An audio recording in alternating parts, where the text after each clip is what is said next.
Des centaines de grands chefs français et étrangers, au milieu d'anonymes, se sont rassemblés vendredi dans la cathédrale de Poitiers pour rendre un dernier hommage à Joël Robuchon, cuisinier le plus étoilé du monde, mort le 6 août à 73 ans. Souriant, de noir vêtu comme à son habitude, le chef aux 32 étoiles, au sommet de sa carrière, devenu ambassadeur et emblème mondial de la gastronomie française, dominait sur un poster géant la façade de la cathédrale Saint-Pierre. De grands restaurants et hôtels de Paris ou Monte-Carlo avaient fait déposer de somptueuses gerbes, tout comme des anonymes dont l'un avait écrit à celui qui a éduqué nos papilles. Les obsèques de Joël Robuchon, qui a succombé à un cancer à Genève, ont eu lieu la semaine dernière dans l'intimité, selon le vœu de la famille, qui voulait aussi rendre un hommage public dans la ville natale de ce chef affectueusement attaché au Poitou. Veste blanche de cuisinier, ou noire des ateliers Robuchon, costume de deuil, les chefs se sont retrouvés dans cette cathédrale qui domine la ville haute. Parmi eux, les illustres et multi-étoilés Michel Guérard, André Dutournier, Alain Ducasse, mais aussi Jacques Maxime. C'est sa fille Françoise Bernachon-Bocuse qui représentait Paul Bocuse, l'autre grand chef français disparu cette année, en janvier. Cuisinier universel. Joël Robuchon, c'était par essence le grand cuisinier universel, comme avait pu l'être à son époque, mais évidemment sans les moyens de transport ou de communication d'aujourd'hui. Auguste Escoffier, 1846-1935.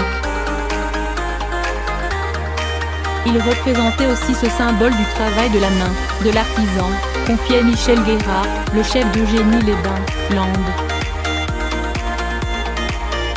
Avec lui j'ai tout réappris, tout recommencé à zéro. Il était un artisan au pair, un palais d'exception, l'excellence dans la simplicité, racontait, la voix secouée par l'émotion, le chef Éric Briffard, ancien second de Robuchon. Une délégation du Japon, un pays dont Joël Robuchon était épris et où il avait ouvert 3 restaurants étoilés à Tokyo, était aussi présente. Tout comme son fils franco-japonais Louis Robuchon Ab. Hirohisa Koyama, 69 ans, chef japonais avec 5 restaurants à Tokyo et Osaka, collaborait avec Robuchon depuis 30 ans. À ma connaissance, il est le premier chef français à avoir maîtrisé la sauce soja. Au Japon on nous demande de plus en plus de cuisine française. C'est l'impact de Joël Robuchon. En France je ne sais pas, mais au Japon il est le dieu de la cuisine française, dit-il en japonais, traduit par sa fille. Veste blanche, col bleu-blanc-rouge, une centaine de titulaires du titre de meilleur ouvrier de France, comme l'était Joël Robuchon, étaient aussi présents. Très vite, tu as senti et anticipé ce mouvement planétaire autour de la gastronomie. Ton empreinte et ta marque sont indélébiles, a lancé sous les voûtes gothiques le chef Guy Savoie. Joël Robuchon a rejoint Paul Bocuse dans le panthéon des grandes toques. Il ne dissociait pas une vocation professionnelle d'une vocation spirituelle, a dit du très pieux chef le critique gastronomique Perico Légas.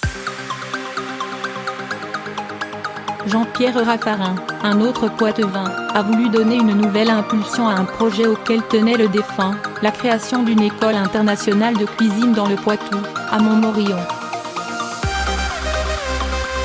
Nombreux sont ici les amis, les disciples, prêts à s'impliquer pour donner vie à son rêve, a lancé l'ancien Premier ministre. La présence de Régis Lebrun, PDG de Fleury-Michon, le groupe alimentaire avec qui Joël Robuchon a longtemps travaillé, rappelait aussi le sens des affaires du cuisinier qui avait su ouvrir des restaurants à Las Vegas, Macao ou Bangkok. Vous nous avez ouvert le chemin, un grand merci à vous.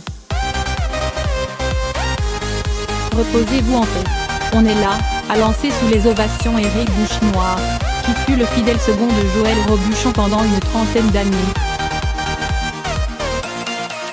La cérémonie se tenait à quelques centaines de mètres du lieu où la vie de Joël Robuchon avait commencé, dans une maison de la Grand Rue où il habitait avec ses parents. Il devait ensuite rejoindre une école cléricale dans les Deux-Sèvres, mais sa découverte de la cuisine l'avait détourné de la prêtrise à laquelle il se destinait.